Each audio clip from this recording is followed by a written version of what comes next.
শুরু করছি পরম করুণাময় অসীম দয়ালু আল্লাহ তাআলার নামে। মুখের মিল এবং অন্তরের মিল দুটো একই সূত্রে গাথা। তফাৎ শুধু সুসময় আর দুঃসময়। সুসময় কি?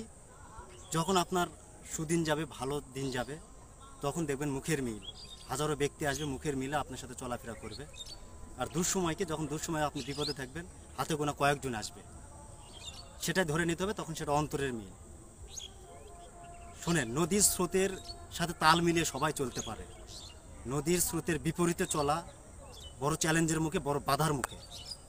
নদীর স্রোতের সাথে তাল মিলিয়ে কি? ঘুষ, দুর্নীতিবাজ, প্রতারক, ঠকবাজ, এদের সাথে যদি আপনি তাল মিলে চলতে পারেন, তাহলে মুখের মিলের মতো একভাবে চলতে পারবে, কোনো সমস্যা হবে না।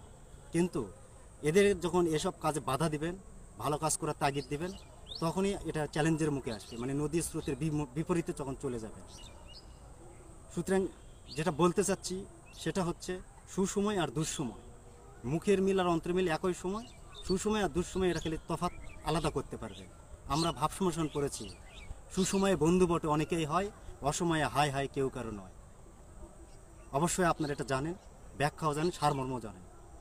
পরিশেষে সবাই ভালো থাকবেন, সুস্থ থাকবেন।